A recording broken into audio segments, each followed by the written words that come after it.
What is up, everybody? It's your boy J Raj, and I just want to say Happy New Year to you all. Thank you for tuning in to the 2020 Visions podcast, where we always see the vision when it comes to WWE, Marvel movies, comics, gaming, Star Wars. We see the vision, and we love to discuss things like that around here, so I'm glad you're here to tune in. We got a few things to discuss today, ranging from the Star Wars Darth Maul Shadow Lord series that's going to come out this year, the Punisher special presentation that's also supposed to come out this year, very soon actually, and we're going to be talking about that. We're going to be talking about some feelings I have about new video games versus old video games, and it's just an opinion. And then we're going to cap it off with a really good comic book overview with a comic that has some really sick art. So let's get this thing started. The Darth Maul Shadow Lord series is supposed to be coming this year. And that's the thing. I wanted to discuss new projects that are coming out this year for the new year. So let's get this straight. I am no Star Wars expert. I feel like I must say that. I'm no Star Wars expert. I am a big fan, however, but I don't want anyone to try to cut my head off if I get any of these facts a tiny bit off, because I'm not an expert. I'm just a big fan. So anyway, let's talk about some Darth Maul. So in live action, we've only really seen him appear in two projects, and that's Episode 1, The Phantom Menace, and the Solo Star Wars movie from like 2019, I think. So that in itself, in my opinion, is a disservice to all of us fans. I mean, you ask anybody my age growing up who our favorite Star Wars character was, like, I guarantee Darth Maul was close to the top of that list. Not because we even knew much about him, but just his presentation. The dude with the double-sided lightsaber, the dude that's just a savage, can almost beat Qui-Gon and Obi-Wan all by himself. He's just got that aura about him. So in my opinion, as Star Wars fans, we're going to be eating good this year to get his story hashed out a little more, because his character has a lot of nuance and a lot of mystery to it. And one thing I will say is it's crazy that Star Wars The Clone Wars, which is a animated series, and Star Wars Rebels did a better job at hashing out who Darth Maul is as a character than the actual live action movies. So I'm going to do a little deep dive into everything that I think is important to know about Darth Maul, kind of from his childhood leading up to this series. So I don't get my head chopped off by the diehard Star Wars fans, I'm going to kind of refer to some notes. So the Shadow Lord series is supposed to be following Darth Maul after the events of Order 66, where he escaped Darth Sidious. And one thing I noted is that there is a very big gap between him escaping Darth Sidious, which is referenced in the Son of Dathomir comics, and to becoming a crime lord in the galaxy, which is shown at the end of the Solo movie. There's a big time period where nobody knows what the dude was up to, and this series is going to be kind of following that. So basically, Darth Maul was born on Dathomir to Mother Talzin, who was the head of the Night Sisters. These were a band of witches who did a lot of dark magic rituals, and in the culture on Dathomir, any male who was born is automatically trained to become a warrior as a young kid. So from his childhood, he was subject to some very dark rituals, borderline abusive, maybe not even borderline. The dude was abused in his childhood. And one thing that people get twisted about Darth Maul, they see all the black marks around his skin and they think he was born like that. No, that was part of a ritual. As a child, he was forced to get these tattoos to help establish him as a warrior for Dathomir and the Night Brothers. So, like I said, he had a very dark childhood, even from birth. But get this. So, Mother Talzin, she, like the dark magic that they would use, it kind of dipped its toe into using the dark side of the Force. So, basically, Darth Sidious, he came to Dathomir to talk to Mother Talzin. There were talks that she was going to become Darth Sidious's new apprentice, and he was going to teach her the ways of the dark side. But while he was there, he sensed an immense darkness in the child, Darth Maul. So he literally kidnapped Darth Maul when he was a kid. And from his childhood, he was indoctrinated to develop a hatred towards the Jedi. Because, of course, this is the goal of a Sith Lord, is to destroy the Jedi and rule the galaxy. But the thing is he didn't have a choice in any of that. He didn't have a choice of being born on Dathomir, where he will be forced to get tattoos all over his body. Imagine the pain he went through. He didn't choose to be kidnapped by Darth Sidious or trained to become a Sith. That was forced upon him. So my mindset is that Darth Maul is the most tragic character in Star Wars, in my opinion. And I haven't even got started. So we all basically know what happens with him. After his training to be a Sith is complete, he's sent on a mission to fight Obi-Wan and Qui-Gon. He kills Qui-Gon, and then Obi-Wan chops him in half. And he's presumed to be dead.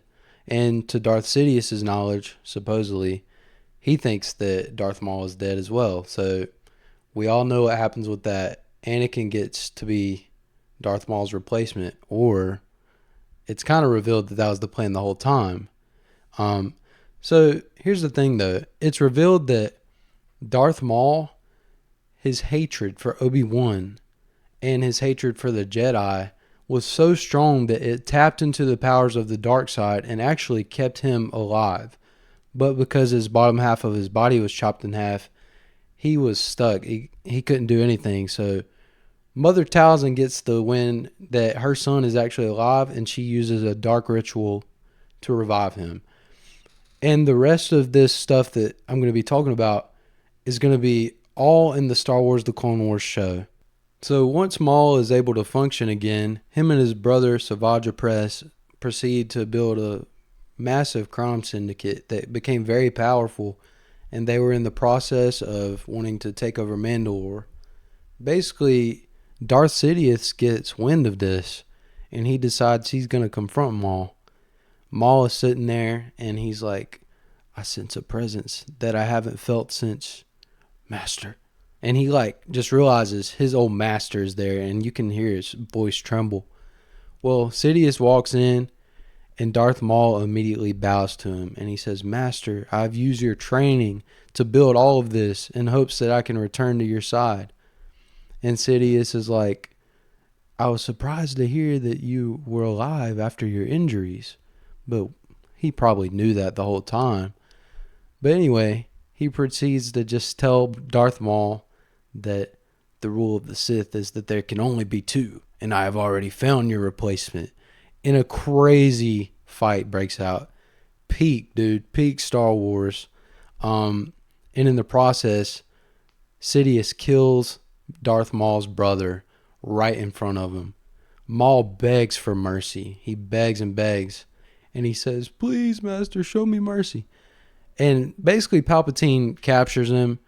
After that, there's these comics called The Son of Dathomir that show how Maul was actually able to escape Palpatine and get back to his crime syndicate, that where they ended up just completely taking over Mandalore. They sieged it.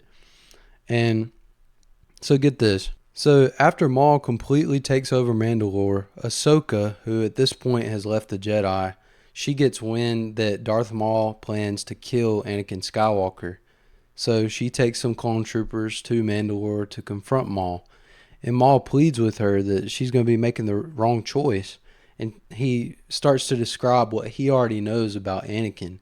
He says that he's sensed this for a long time, that Anakin has been groomed by Darth Sidious to be the next Sith Lord. And he says he is the key to everything, to destroy. He has long been groomed for his role as my master's new apprentice. Every choice you have made has led you to this moment. And as this is happening, Order 66 takes place. So that makes the stakes even higher. He's pleading with Ahsoka, please, like, we can put an end to this if we work together. But after hesitating, you can tell she was thinking about it. Ahsoka refuses, and they take Maul in.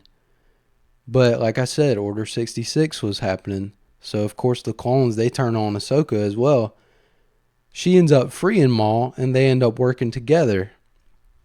And he ends up pleading with her some more. But once again, she can't get this good image of Anakin out of her head, thinking he is just the best thing since sliced bread. When in reality, he was turning to the dark side, and the Empire was about to take over. She ends up getting Maul in a position where he can either fall to his death or she can hold him with the Force and keep him up. And he's like, let me go. Let me die. You don't know what you're doing. He's getting captured. And he says, you don't know what you're doing. You're all going to burn. You're all going to die. It is one of the most intense Star Wars scenes I've seen in my life. And I was watching it the other night, like, holy crap. But anyway, it just shows you this, like, Darth Maul knew the plans of Sidious, and he tried to get Ahsoka to join. Everybody says that the balance of the Force is a balance between dark and light. To me, it seemed like a nice proposition. Me and you, Ahsoka, are working together, and we're going to stop the Empire. But that's the thing. The root of it was that he wanted revenge on Palpatine for replacing him. And he also wanted to kill what he called the prize pupil, Anakin. His motives weren't good, but the action would have saved the galaxy. And so when I say that, it makes me think that, first off, Ahsoka was the victim of an echo chamber because she tried to tell the Jedi. She called them right after she had got Maul captured. And they're like, oh, you're no longer part of the Jedi Council. We cannot talk to you about such matters. That's the thing. The Jedi, they do a lot of talking, but by the time they want to take action, it's too late. So sometimes you need someone like Maul who is willing to make the hard choices, who is willing to take action, even if it does mean some people getting taken out. But Ahsoka, she's been influenced by that Jedi mindset, that echo chamber. And it sounds like something that happens nowadays. You got some prominent leader, everybody's like, oh, he's so good, he's so good. When someone starts asking questions, you get shut down real fast. And Maul, he literally showed her the dice. He showed her, like, this is how it is. This dude's not who you think he is. And if you do not help me, we're all going to die. We're all going to be done. But she didn't listen. And that's why I don't like the Jedi. The Jedi do too much talking, not enough action. Like, what kind of religion, like, forbids love? Is love not, like, one of the purest emotions a human can feel? And so that gets into just how I think that this series will be entertaining, because there's interviews with the voice actor, Sam Witwer, and he says that this show is about bad guys versus worse guys. And also in the trailer, Darth Maul, it shows him saying, there are many who have prospered from my misfortune. In time, they will all pay. And so in my head, I'm thinking, all right, Vader prospered from Maul's misfortune.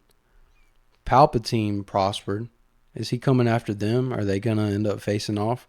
They did show some Inquisitors in the trailer. So obviously Maul is still being hunted down by the Empire. It looks very, very entertaining, but the theme that I want to talk about, though, with that is Maul's story is one of tragedy. And basically, we win as Star Wars fans with this show coming out. So I'm so excited about it, for real. And that kind of leads me into the next bit, because in my opinion, I didn't think about this till I read a comment. It sounds like the Punisher, sort of like this is a bad guy facing even worse guys. So it reminds me of the Punisher series, which is a great show, by the way. And that gets us into the Punisher presentation that is coming out soon. So the Punisher special presentation, it was announced a while back, and I kind of want to know why they haven't really advertised anything about it. From the talks, they acted like it was going to be coming out in March. It's kind of a rhetorical question, though, because I think I know why they haven't been advertising it. I don't think that Disney wants attention taken away from the Wonder Man series. Because imagine a Punisher special presentation trailer comes out. There's not going to be a lot of people that really care much about what's going on with Wonder Man. So I think that's kind of what's up with that. But the way it was talked about was March, I'm pretty sure. And kind of what happens in that is going to lead into Spider-Man Brand New Day. And I know Daredevil Born Again is supposed to drop in March. Last we left off, Frank Castle, he was captured by Kingpin's task force where he was trying to lock up the masked vigilantes. And here's the thing. We know about the Punisher. He sees black and white. If he feels like something is wrong, he's not going to try to reason with you. He's going to try to take you out. So one thing we can ask about the Punisher special presentation is, who is Punisher's sights going to be on? You know, I think it's wishful thinking. It would be cool to see Bullseye versus Punisher in this, but I kind of doubt that. I think the route that they're going to go with this is Punisher is going to break out of the prison that he's in. It's not really a prison, but he's going to break out of his cell, and I think he's going to completely wipe out the Kingpin's task force. And I think his eyes are going to be set on taking out Kingpin. But that's the thing, though. We know that Kingpin is just a sneaky villain who somehow always just gets away. It's that money, dude. And I feel like sometimes in Marvel, if you got a bunch of money, that's even more powerful than if you have superpowers. And I feel like Kingpin is definitely going to get away. Punisher is going to almost get him, but just not quite. But that task force is going to be out there. Out of there, I should say. And I think it's going to lead into a like a transitional period for the Kingpin. And I'm going to dive into this in a future episode. It's clear, though, that Bullseye and Kingpin are not on the same side. Bullseye tried to kill Kingpin on the last episode of Daredevil. And so is it possible, though, that Bullseye and Punisher cross paths that way? They're both trying to go after Kingpin, and then they could fight that way. That would be pretty sick. I mean, I'd be down for that. But here's the thing. If my theory about the task force being eliminated and Kingpin kind of escaping, if that's true, like I said, I think Kingpin will be in a transitional period where instead of having a task force of corrupt cops, I think he's going to start to build a task force of superpowered villains. And I think that this could possibly be why Matt Murdock is rumored to be teaming with the Defenders again in Daredevil Born Again, because they're going to need each other to face the superpowered task force that the Kingpin is building. And it's funny, and I'm going to talk about this more in another episode. In the comics, during the Daredevil Dark Reign series, Kingpin has a task force of supervillains, and they're called the Thunderbolts. I don't think that's a coincidence that there's been a Thunderbolts movie. And even for the Thunderbolts, or the New Avengers, I feel like there's a transitional period, and another group of supervillains is going to start donning that name. And I'll talk about that in the future. But that's a big deep dive that we'll get into next time. But yeah, we got a whole lot to be excited about with the Punisher special presentation. And we'll see if what I'm saying is going to end up happening. It's going to be a lot of fun. And so I'm going to move on to this next little bit. And it's something about modern video game releases, okay? And this is just a quick thought I wanted to get off my chest that was on my mind this week. And that thought is that video games when I was younger just felt so much better. So I asked myself, why is that? I mean, here's the thing. You get a disc and you just play that disc for how it is. You're not, like when you're playing on the PlayStation 2, you're not waiting on the next update to download new characters, new maps. When they would release games back in the day, it was a finished game. And here's the thing. I think nowadays, what a problem is with that is these gaming studios, they announce years in advance. Oh, this game is coming out in that year. So regardless of if they are able to meet that time frame, fans are going to be pushing them. Release it then, release it then, release it then, even when it's not ready. So I think that gaming studios could kind of just be a little more private with that. I get it. You want the dinero, but you know, if you kept that a little private, I don't think that games would feel as incomplete when people get them. And a great example of this, it's funny, is Star Wars Battlefront 2. That game came out and there were so many heroes and villains missing. I was like, okay, we got Rey, we got Kylo Ren. I mean, that's all right. We got some of the original people that were in the first game.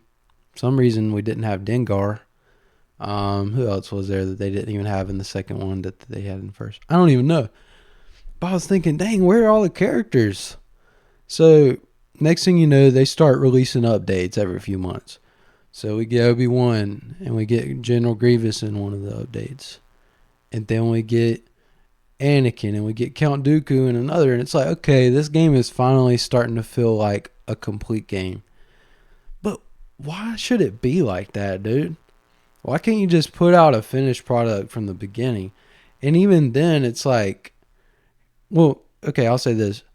There's been a resurgence of Battlefront 2. Like, everybody's starting to play it again, or they were a few months ago. And I was one of those people. I was like, okay, this is great. But in the back of your head, you're always like, man, it could have been so much more. So many more characters. And a few characters I would have loved to have seen is, okay, where's Mace Windu? Why would he not be in it? Another character, and this is a sleeper, is Cad Bane. Could they put Cad Bane in it, please?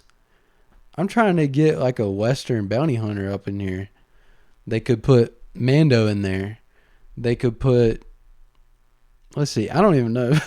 I'm just trying to come up with stuff off my head, but I'm sure y'all got some people you would have liked to see in Star Wars Battlefront 2, but they just got tired of taking care of the game. They got tired of updating it. And I'm just like, dang. I just hope that we can get back to the simple releases of a game being just how it's going to be. And I think that we've just became a little too spoiled of, give me it now, give me it now, give me it now.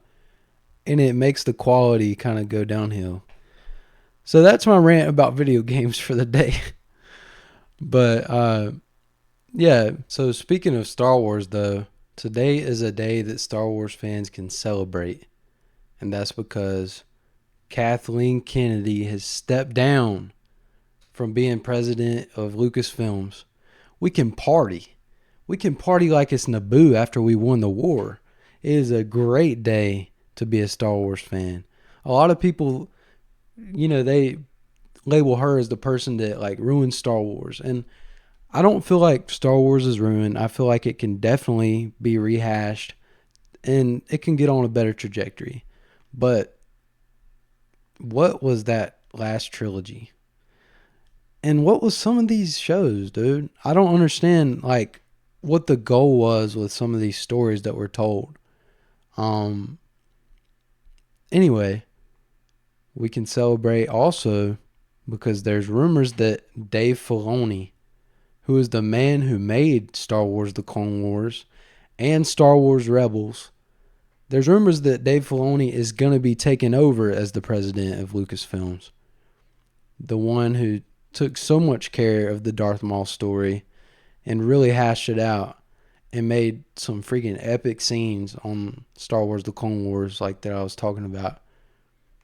This is great news for us Star Wars fans, and let's party, baby. The last thing that I wanted to go over, though, is a nice comic book overview. In this comic, it actually takes place in the Dark Reign storyline in 2022 when Kingpin is the mayor of New York City and he wants to shut down all the superheroes. He's got a file on every single one of them and he wants them gone out of these streets. And at the time, if I'm not mistaken, the Thunderbolts, which was the villain task force, hence to what I'm going to talk about next week, they're the ones that are going after the superheroes, trying to get them off the streets. But so, this comic is actually called Devil's Reign Winter Soldier. And it's just one issue. So it starts off, Kingpin, it shows that he has forgotten the identity of Daredevil. Everybody knows his arch nemesis is Daredevil. He can't remember who Daredevil is. Before he had known he's Matt Murdock. But now he can't remember who he is. And turns out the Purple Man, he has kids that actually helped Matt Murdock. They casted a spell on Kingpin to where he wouldn't remember Daredevil's identity anymore. But Kingpin is aware. It's like he can't remember who Daredevil is, but he's aware that I used to know this guy, but now I can't know him. I don't know him. So it shows that he cannot get to sleep. He's trying to get ready for bed, and he says that he hasn't slept in days or weeks. And it shows him trying to sleep in a full suit, which is kind of funny. But then it pans to this. Bucky Barnes is outside of the Kingpin's house, and he's planning to try to sneak in there and get his file, because the thing is he was brainwashed when he was the Winter Soldier. He can't remember everything he did. It's kind of like the Weapon X program. Wolverine can't remember everything he's done. Same for Winter Soldier. He has this weight on his chest, and he assumes the worst about himself. And he's trying to get some relief.